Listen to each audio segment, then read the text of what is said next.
The Vampire Epidemic: Historical Accounts of Bloodsuckers. Chapter 1: The Birth of the Vampire Myth. The vampire, a creature of the night, eternally thirsting for the blood of the living, is a figure that has haunted human imagination for centuries. Its mythos is a rich tapestry woven from threads of ancient beliefs, superstitions, and cultural anxieties, each strand adding depth and complexity to this enigmatic entity. This chapter will delve into the roots of the vampire myth, exploring how different civilizations have depicted these blood-sucking beings, from the Greek Lamia to the Chinese Jiangshi, and how these ancient narratives continue to shape our understanding of vampires today. Ancient beliefs and superstitions around blood-sucking creatures. The fear of blood-sucking creatures is as old as humanity itself. Our ancestors, living in a world where death was a constant companion, often attributed inexplicable phenomena to supernatural forces. Blood, the essence of life, held particular significance. Its loss was associated with weakness and mortality, while its consumption was seen as a way to transfer vitality or even achieve immortality. This belief gave rise to a plethora of blood-drinking entities in various cultures, each reflecting the unique fears and anxieties of its people. In ancient Mesopotamia, for example, there were the Ikimu, restless spirits of the dead, who were believed to rise from their graves to prey on the living. These creatures were often depicted as emaciated figures with gaping mouths, driven by an insatiable hunger for blood.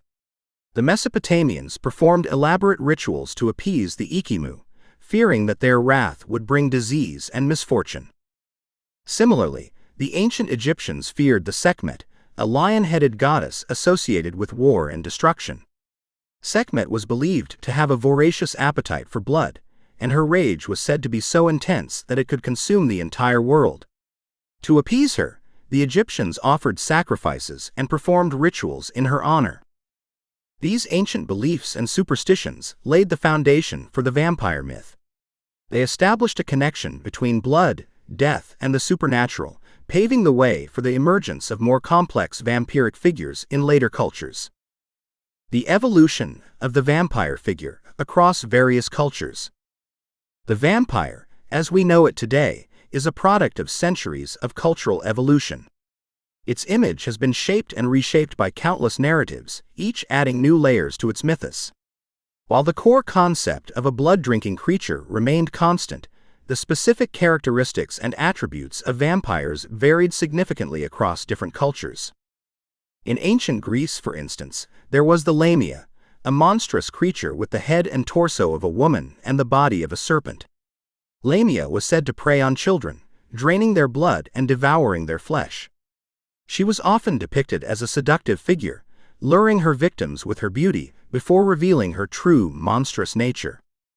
The Strigoi from Romanian folklore were believed to be the restless spirits of the dead who rose from their graves to torment the living. They were said to have pale skin, long fangs, and an insatiable thirst for blood. The Strigoi were often associated with disease and misfortune, and their presence was greatly feared by the Romanian peasantry. In China, there was the Jiangshi, a reanimated corpse that hopped around, seeking the life essence of the living. The Jiangshi was typically depicted as a stiff figure with outstretched arms, dressed in the clothes of a Qing dynasty official. It was believed to be blind and could only detect its victims by their breath. These examples illustrate the diversity of vampiric figures across different cultures. Each culture imbued its vampires with unique characteristics, reflecting its specific beliefs and anxieties. However, despite their differences, these creatures shared a common thread. They were all associated with death, blood, and the supernatural. This shared essence allowed the vampire myth to transcend cultural boundaries and become a universal symbol of fear and fascination. The connection between death rituals and vampire lore. Death rituals have played a significant role in the development of vampire lore. In many cultures, the proper treatment of the dead was considered crucial for preventing their return as malevolent spirits. This belief led to a variety of practices aimed at ensuring the peaceful rest of the deceased. In some cultures, for example, the bodies of the dead were mutilated or staked to prevent them from rising from their graves. In others, the deceased were buried with objects that were believed to ward off evil spirits. These practices often stemmed from the fear that the dead, if not properly cared for, could become vampires or other harmful entities. The connection between death rituals and vampire lore is particularly evident in the case of the Slavic vampires.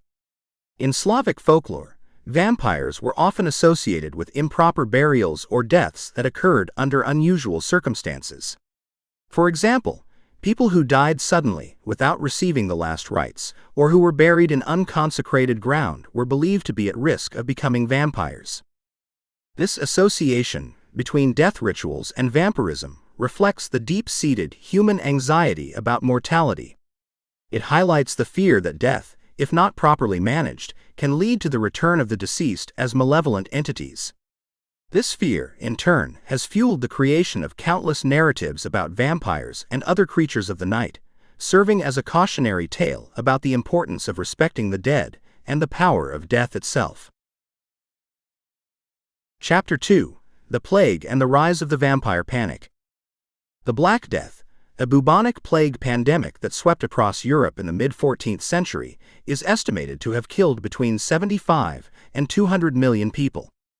This devastating event, along with other plagues that ravaged the continent in subsequent centuries, had a profound impact on European society, not least in fueling the flames of the vampire panic. This chapter explores the intricate link between disease outbreaks and the rise of vampire legends, examining how the fear of death and the unknown transformed the victims of plagues into the suspected perpetrators of a supernatural epidemic. The link between plague victims and vampire suspicions. In the wake of a plague outbreak, communities were left grappling with the devastating loss of life and the lingering fear of contagion. The swift and brutal nature of these diseases, coupled with the limited medical knowledge of the time, fostered an atmosphere of terror and superstition. In this climate of fear, the inexplicable symptoms of plague victims, the rapid spread of the disease, and the seemingly random selection of its victims were often attributed to supernatural forces, including vampires. Plague victims often exhibited symptoms that, to the untrained eye, bore a striking resemblance to the traditional image of a vampire. The buboes, or swollen lymph nodes, that characterized the bubonic plague could be interpreted as bite marks. The hemorrhaging that sometimes accompanied the disease could lead to bloodstains around the mouth, further fueling the vampire association. Moreover, the delirium and hallucinations that often preceded death could be seen as evidence of demonic possession or vampiric transformation. The rapid spread of the plague also contributed to the vampire panic. In a matter of days, a seemingly healthy individual could succumb to the disease and die. This swiftness, combined with the lack of understanding about how the plague was transmitted, led many to believe that the victims were being infected by supernatural beings who preyed on the living. The vampire, with its insatiable thirst for blood, provided a convenient scapegoat for the inexplicable spread of the disease. Furthermore, the seemingly random selection of plague victims added to the sense of terror and helplessness. The plague did not discriminate between rich and poor, young and old, or virtuous and sinful. This indiscriminate nature of the disease fostered the belief that it was a supernatural punishment inflicted by vampires or other malevolent entities. In this way, the plague victims, already suffering from a devastating illness, became the targets of suspicion and fear. Their bodies, often hastily buried in mass graves, were seen as potential sources of contagion, both physical and supernatural. This fear led to the desecration of graves and the exhumation of bodies in a desperate attempt to prevent the rise of vampires and the further spread of the disease. Cases of exhumations and desecration of graves believed to house vampires. The fear of vampires, fueled by plague outbreaks, led to a wave of exhumations and desecrations of graves across Europe. Communities, gripped by panic, sought to identify and neutralize the supposed vampires lurking among the dead. The exhumed bodies were subjected to a variety of rituals and mutilations, all aimed at preventing their return as undead creatures. One common practice was to stake the bodies through the heart, a method believed to effectively kill a vampire. Other methods included decapitation, burning the body, or placing garlic or other apotropaic objects in the grave. These gruesome acts were often carried out by mobs of villagers, driven by fear and superstition. The exhumations and desecrations were not limited to the recently deceased. In some cases, the graves of people who had died years or even decades earlier were disturbed. This was often based on rumors or suspicions that the deceased had been vampires in life, or that they had risen from the dead to prey on the living. These acts of desecration, while driven by fear, often had tragic consequences. Families were forced to witness the mutilation of their loved ones' bodies, adding to their grief and trauma. Moreover, the exhumations and desecrations often fueled further panic, as the discovery of unusual features on the exhumed bodies, such as undecayed flesh or blood in the mouth, was seen as confirmation of their vampiric nature. How mass hysteria during epidemics fueled vampire legends. Plague outbreaks often triggered mass hysteria, a phenomenon that played a significant role in the spread of vampire legends. In a climate of fear and uncertainty, rumors and superstitions spread like wildfire. People were quick to attribute any unusual event or unexplained death to the work of vampires, further fueling the panic. The mass hysteria was often exacerbated by the authorities, who, in their desperation to contain the plague, sometimes encouraged the belief in vampires. This was seen as a way to divert attention from the government's failure to control the disease, and to provide a scapegoat for the suffering of the people. The media also played a role in fueling the vampire panic. Pamphlets and broadsheets, often sensationalizing the accounts of vampire attacks and exhumations, circulated widely, further stoking the flames of fear.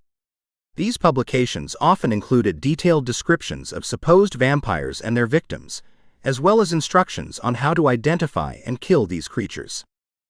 In this way, the mass hysteria that accompanied plague outbreaks created a fertile ground for the growth of vampire legends.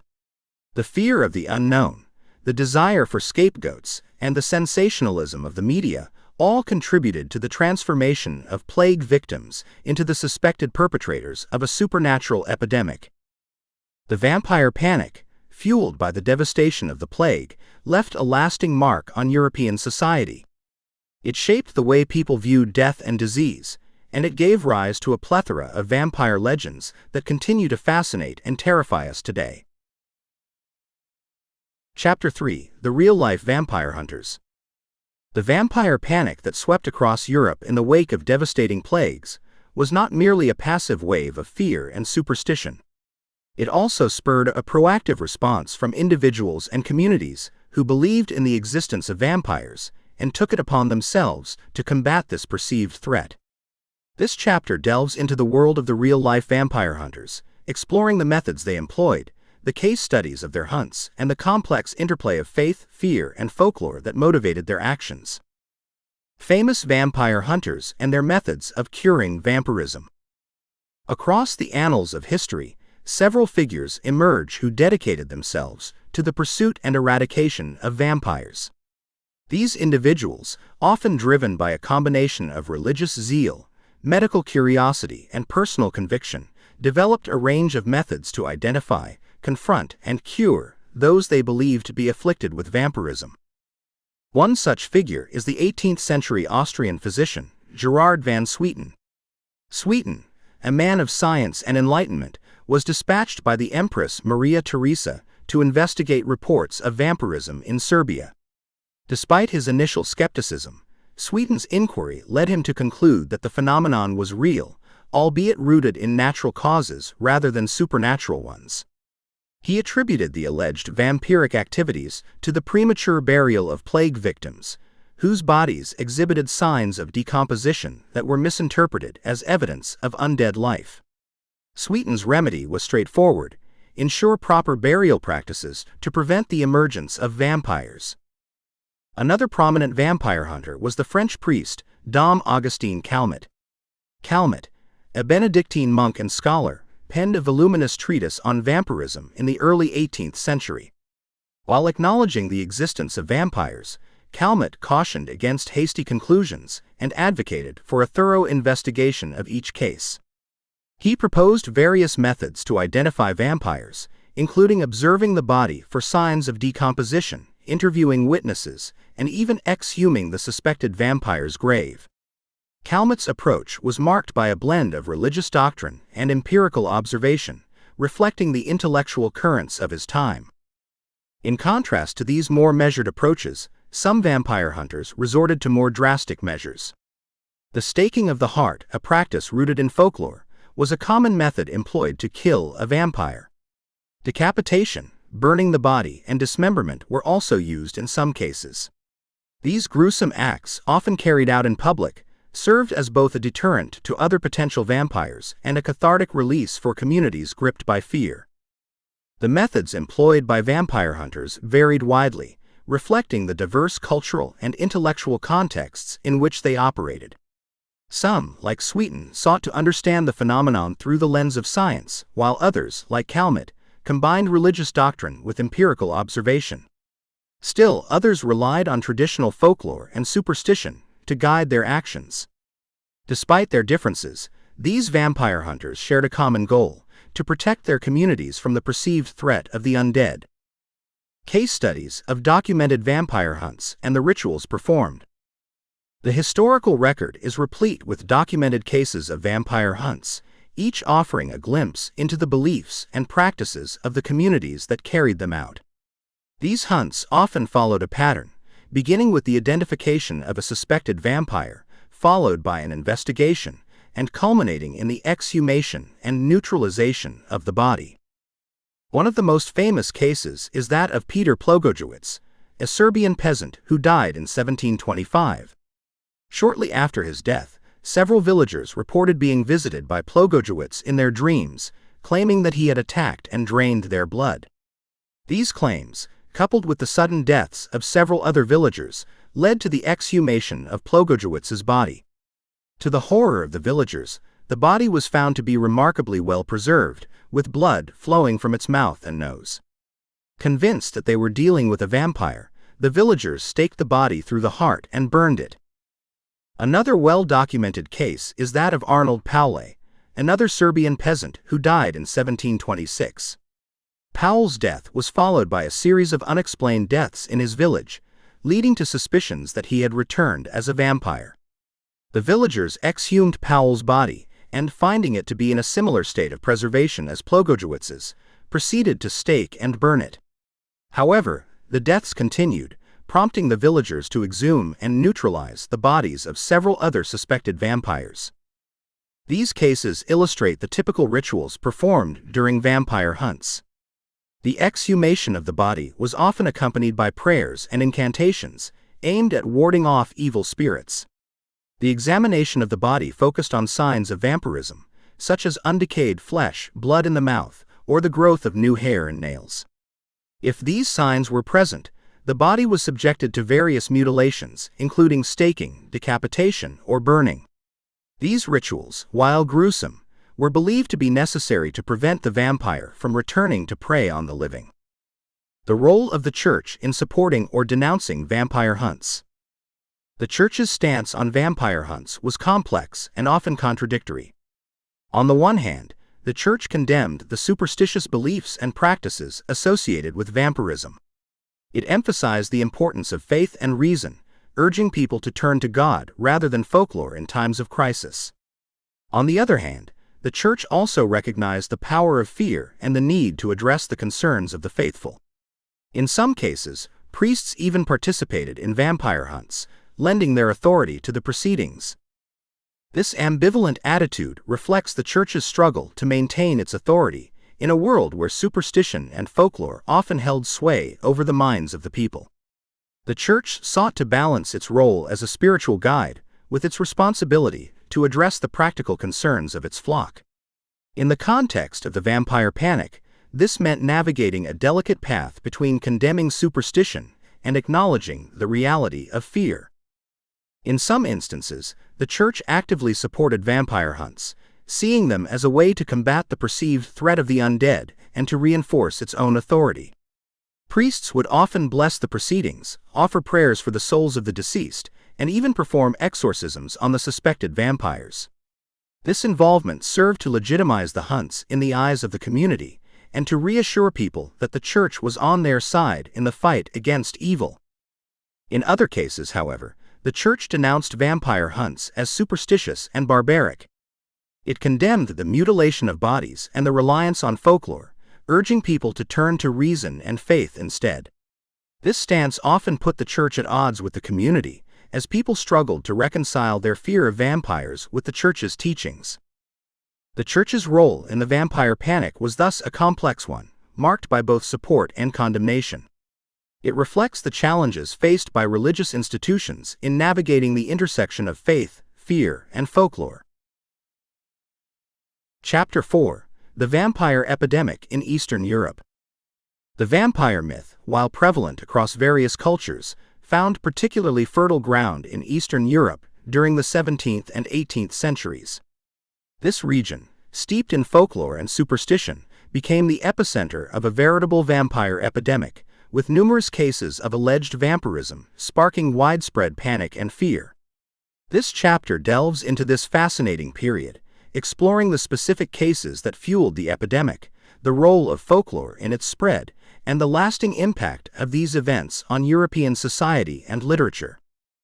The story of Peter Plogojewicz and Arnold Paulé, two of the most famous vampire cases. The vampire epidemic in Eastern Europe was punctuated by several high-profile cases that captured the public imagination and solidified the image of the vampire in popular consciousness.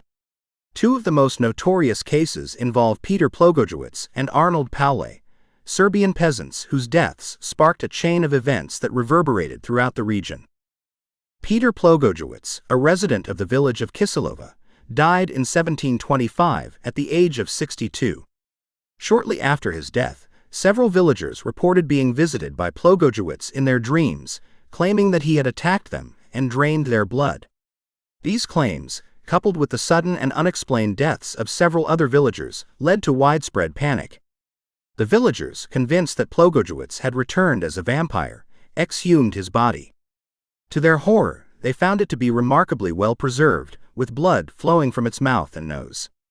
Further fueling their suspicions, Plogojewicz's fingernails and hair appeared to have grown, and his skin was reportedly ruddy and supple, defying the usual signs of decomposition. Driven by fear, the villagers took drastic measures. They staked Plogojewicz's body through the heart, decapitated it, and burned the remains. These actions, they believed, would finally put an end to the vampire's reign of terror. However, the deaths in the village continued, leading to further exhumations and the neutralization of other suspected vampires. The case of Peter Plogojewicz became a cautionary tale, illustrating the dangers of the undead and the lengths to which communities would go to protect themselves. Just a year later, in 1726, another Serbian peasant, Arnold Paulé, met a similar fate. Paulé, a former soldier who had reportedly been bitten by a vampire while stationed in Greece, died after falling from a hay wagon. Shortly after his death, several villagers claimed to have been visited by Paulé in their dreams, reporting similar experiences of attacks and blood loss. As in the case of Plogojewicz, these claims coincided with a series of unexplained deaths in the village. The villagers, gripped by fear, exhumed Paul's body. Like Plogojewicz's, it was found to be in a remarkably well-preserved state, with blood in its mouth and signs of new growth. The villagers staked the body, decapitated it, and burned the remains. However, the deaths continued, leading to the exhumation and neutralization of several other suspected vampires. The case of Arnold Paulé further fueled the vampire panic, reinforcing the belief that the undead were real and posed a grave threat to the living. These two cases, while extreme, were not isolated incidents. Throughout Eastern Europe, similar stories emerged, each contributing to the growing hysteria. The cases of Plogojewicz and Paulé, however, stand out due to their extensive documentation and the widespread attention they received. They became emblematic of the vampire epidemic, serving as cautionary tales and fueling the imaginations of writers and artists for centuries to come. The role of superstition and folklore in the spread of the vampire epidemic. The vampire epidemic in Eastern Europe was deeply intertwined with the region's rich tapestry of folklore and superstition. These traditional beliefs, passed down through generations, provided a framework for understanding and interpreting the unexplained phenomena associated with death and disease. In the context of the vampire panic, folklore served both as a source of fear and a guide for action. One of the key beliefs that fueled the epidemic was the notion that certain individuals were predisposed to becoming vampires after death. These included people who died suddenly or violently, those who were excommunicated from the church, and those who were buried without proper rites. This belief led to a heightened scrutiny of the deceased, with any unusual features or circumstances surrounding their death interpreted as potential signs of vampirism. Folklore also provided a wealth of information about how to identify and combat vampires. Garlic, holy water, crucifixes, and hawthorn branches were all believed to be effective weapons against the undead. The practice of staking the heart, decapitation, and burning the body were also rooted in folklore, reflecting the belief that these actions were necessary to prevent the vampire from returning to prey on the living. Furthermore, folklore often served as a means of explaining the spread of disease and misfortune. In times of crisis, people turned to traditional beliefs to make sense of the inexplicable. The vampire, with its insatiable thirst for blood and its association with death, provided a convenient scapegoat for the suffering and loss that accompanied plague outbreaks and other calamities. In this way, folklore and superstition played a crucial role in the spread of the vampire epidemic. They shaped the way people perceived death and disease, fueled their fears, and guided their actions. The vampire, once a shadowy figure in the realm of folklore, became a tangible threat, lurking in the shadows and preying on the living. The influence of these cases on European literature and society. The vampire epidemic in Eastern Europe had a profound and lasting impact on European literature and society. The cases of Plogojewicz, Paulet, and countless others captured the public imagination, inspiring a wave of literary and artistic works that explored the themes of death, fear, and the supernatural. One of the most significant literary works to emerge from this period is Bram Stoker's Dracula, published in 1897. Stoker drew heavily on the folklore and historical accounts of vampirism in Eastern Europe, crafting a chilling tale that has become synonymous with the vampire myth. Dracula, with his pale skin, sharp fangs, and insatiable thirst for blood, embodies the fears and anxieties that fueled the vampire panic. The influence of the vampire epidemic can also be seen in the works of other writers, such as Sheridan Le Fanu, whose novella Carmilla, 1872, explores the theme of female vampirism, and John Polidori, whose short story The Vampire, 1819, is considered one of the earliest examples of vampire fiction in English literature. Beyond literature, the vampire epidemic also had a broader impact on European society. It fueled a fascination with the occult and the supernatural, leading to a resurgence of interest in folklore and superstition. The vampire, once a figure of fear, became a subject of curiosity and intrigue, inspiring countless debates and investigations into the nature of the undead. Moreover, the vampire epidemic served as a stark reminder of the power of fear and the fragility of human existence. It highlighted the vulnerability of communities in the face of disease, and the lengths to which people would go to protect themselves from perceived threats. The vampire, in this context, became a symbol of the anxieties and uncertainties that plagued European society during this tumultuous period. Chapter 5: The Vampire Trials. The vampire epidemic that swept across Eastern Europe in the 17th and 18th centuries was not merely a matter of folklore and superstition. It also infiltrated the legal and judicial systems of the time, leading to a series of documented vampire trials. These trials, a unique intersection of law, superstition, and religion, offer a fascinating glimpse into the societal response to the perceived threat of the undead. This chapter explores the phenomenon of vampire trials, examining the legal proceedings, the evidence presented, and the consequences for those accused of vampirism. The documentation of vampire trials in court records. The vampire trials of Eastern Europe were not merely the stuff of legends, they were real events, documented in official court records.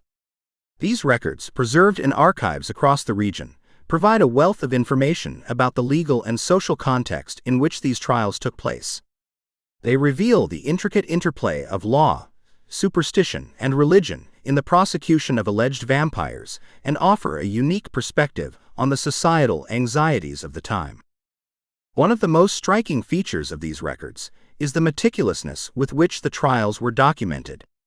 The accusations, the testimonies of witnesses, the findings of the investigations, and the verdicts were all carefully recorded, reflecting the seriousness with which these cases were treated.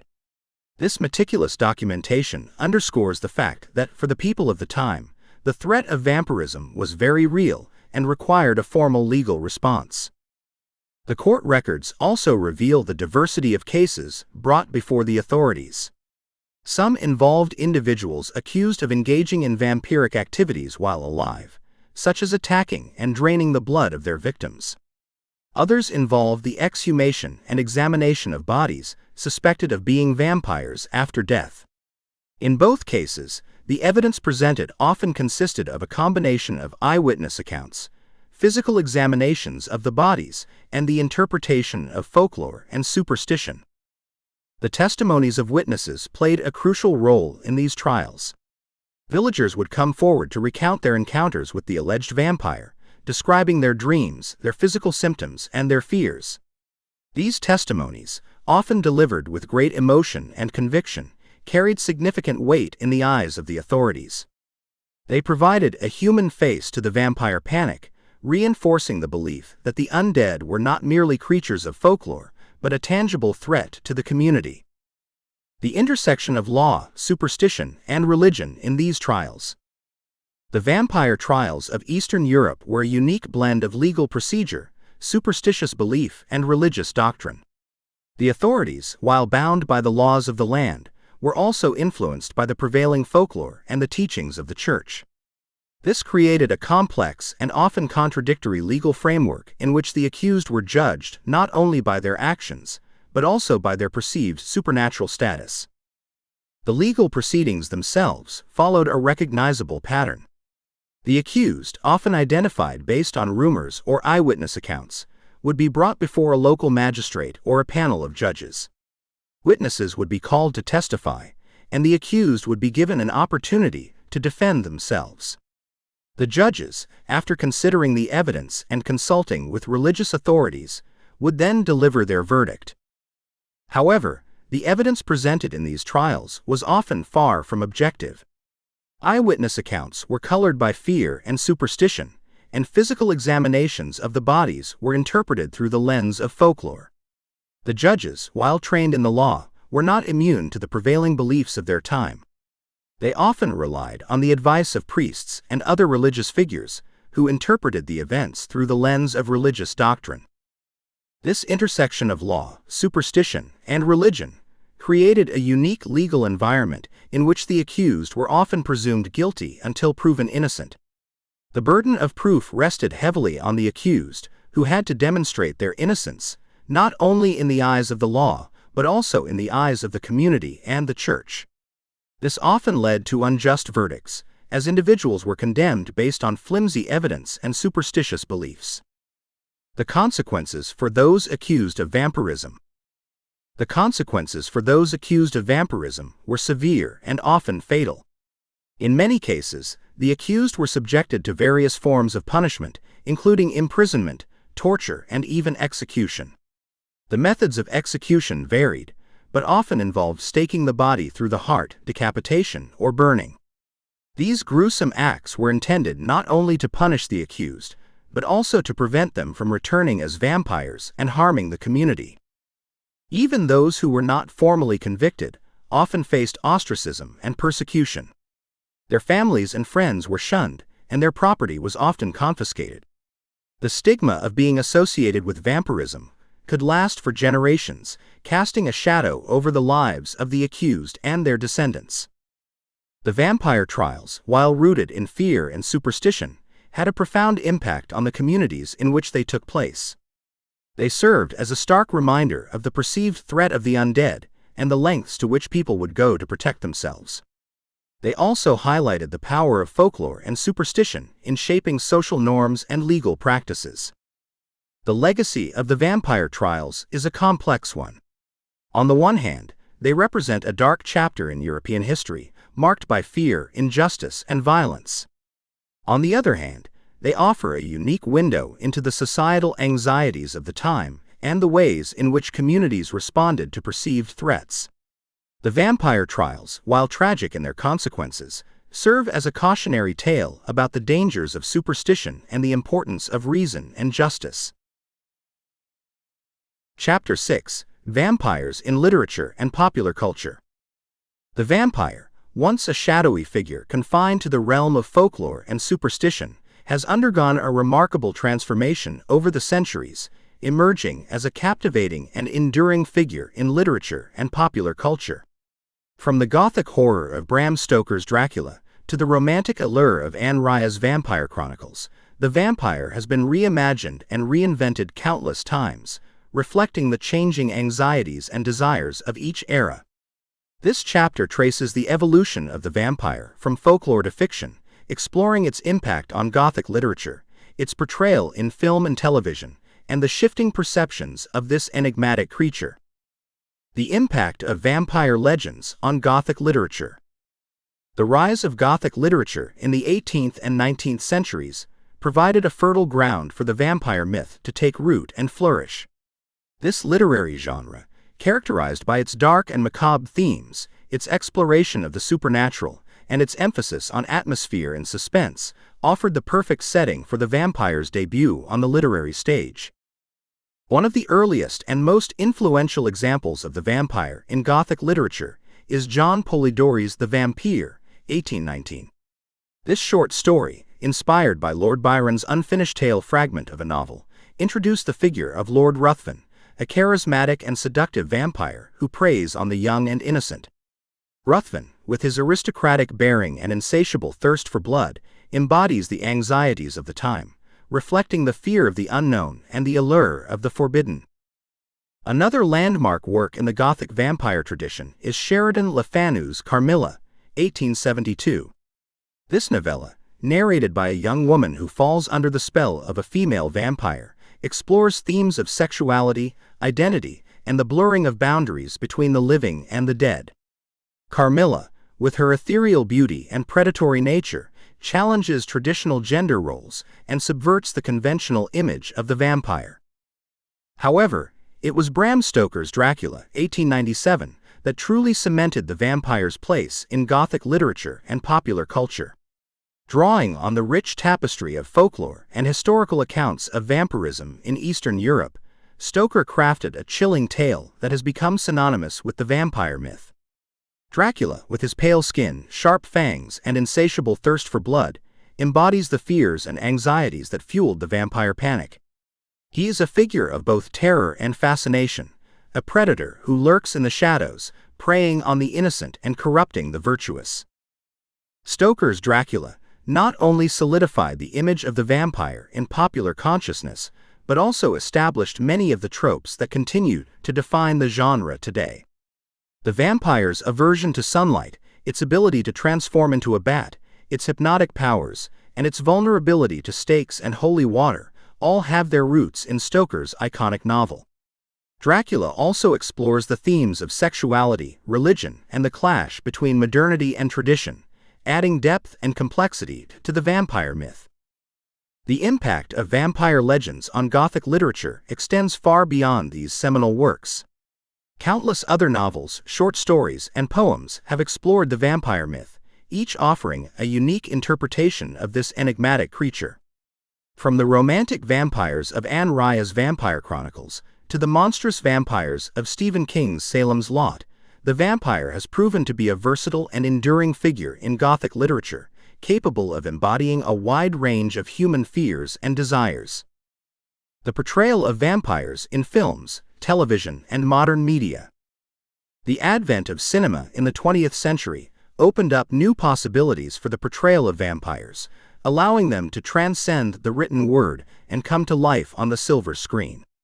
The first vampire film, Nosferatu, 1922, a German expressionist adaptation of Dracula, set the stage for countless other cinematic interpretations of the vampire myth. Nosferatu, with its eerie atmosphere and its iconic portrayal of Count Orlik as a grotesque and menacing figure, captured the essence of the vampire's dark allure. The film's use of shadows, stark contrasts, and distorted perspectives created a sense of unease and dread, reflecting the anxieties of the post-World War I era. In the decades that followed, the vampire continued to evolve on screen, reflecting the changing cultural landscape. The 1931 film Dracula, starring Bela Lugosi, introduced a more suave and sophisticated vampire, one who could blend seamlessly into high society and seduce his victims with his charm. This portrayal, while still menacing, also hinted at the vampire's romantic potential, paving the way for later interpretations that would emphasize the creature's sensuality and allure. The 1970s and 1980s saw a resurgence of interest in vampire films, with classics such as The Hunger, 1983, and The Lost Boys, 1987, exploring the themes of immortality, youth, and the seductive power of the undead. These films, while still rooted in horror, also incorporated elements of romance and action, broadening the appeal of the vampire myth. In recent years, the vampire has continued to thrive in popular culture, with television shows such as Buffy the Vampire Slayer, True Blood, and The Vampire Diaries attracting large audiences. These shows, while often geared towards a younger demographic, continue to explore the complex themes associated with the vampire myth, including the struggle for identity, the search for belonging, and the allure of the forbidden. The portrayal of vampires in modern media is marked by its diversity and its ability to adapt to the changing tastes and anxieties of each generation. From the monstrous predators of early horror films to the romantic heroes of contemporary television shows, the vampire has proven to be a remarkably adaptable figure, capable of embodying a wide range of human experiences and emotions. How the romanticization of vampires has shifted the perception of these creatures. One of the most significant trends in the portrayal of vampires in recent decades has been their romanticization. This shift, evident in both literature and film, has transformed the vampire from a figure of fear and revulsion into a symbol of desire and longing. The romanticization of vampires can be traced back to works such as Anne Rice's Vampire Chronicles, which portray vampires as complex and conflicted beings, struggling with their immortality and their thirst for blood. These vampires, while still dangerous, are also presented as tragic figures, capable of love, loyalty, and even remorse. This trend has been further amplified in contemporary media, where vampires are often depicted as beautiful, seductive, and even heroic. They are no longer the monstrous predators of old, but rather Byronic heroes, tormented by their past and yearning for redemption. This romanticized image of the vampire has resonated with audiences, tapping into universal desires for immortality, power, and forbidden love. The romanticization of vampires has had a profound impact on the perception of these creatures. They are no longer solely associated with fear and horror, but also with beauty, romance, and even empowerment.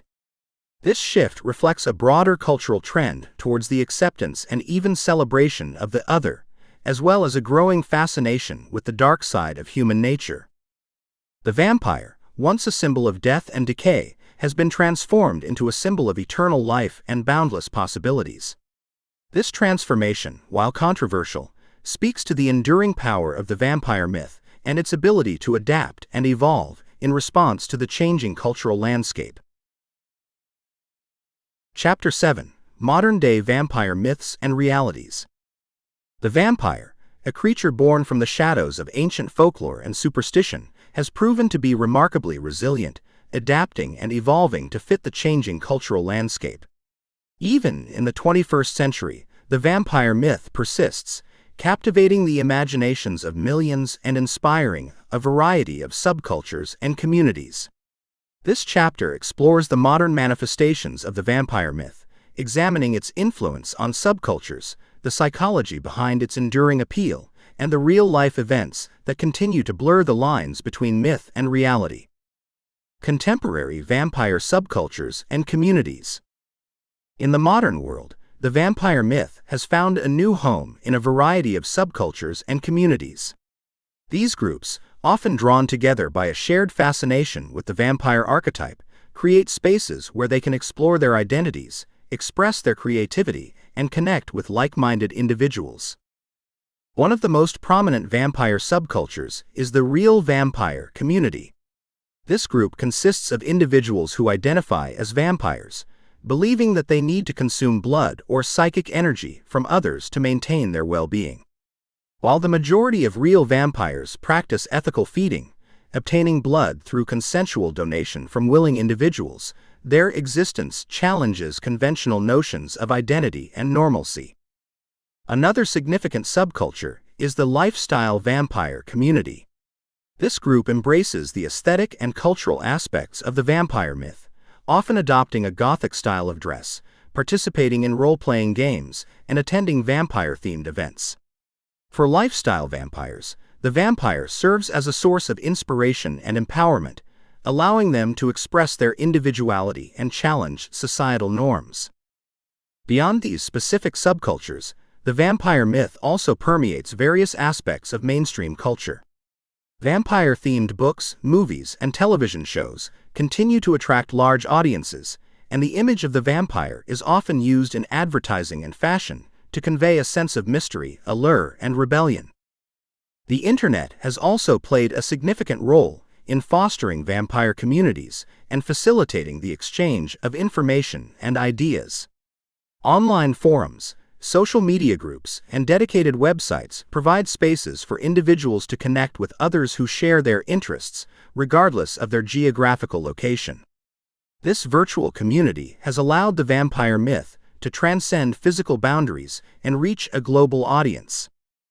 The psychology behind the belief in and identification with vampires. The enduring appeal of the vampire myth can be attributed to a variety of psychological and sociological factors. The vampire, with its complex and often contradictory nature, resonates with deep-seated human desires and anxieties. One of the key psychological appeals of the vampire is its association with immortality. The vampire, eternally young and powerful, embodies the human longing to transcend the limitations of mortality. In a world where death is inevitable, the vampire offers a tantalizing glimpse into a world where time has no hold. The vampire's association with power and control also contributes to its allure. The vampire, with its ability to manipulate and dominate others, represents a fantasy of empowerment in a world where individuals often feel powerless and insignificant. This fantasy is particularly appealing to those who feel marginalized or oppressed, offering a sense of agency and control. The vampire's dark and seductive nature also taps into the human fascination with the forbidden and the taboo. The vampire, with its thirst for blood and its association with the night, embodies the allure of the unknown and the dangerous. This allure is often heightened by the romanticized portrayal of vampires in popular culture, which emphasizes their beauty, sensuality, and power. Furthermore, the vampire myth provides a safe space for individuals to explore their own dark impulses and desires. The vampire, with its predatory nature and its disregard for social norms, allows individuals to vicariously experience a sense of liberation and transgression. This can be particularly appealing to those who feel constrained by societal expectations or who struggle with their own inner demons. From a sociological perspective, the vampire myth can also be seen as a reflection of societal anxieties and concerns.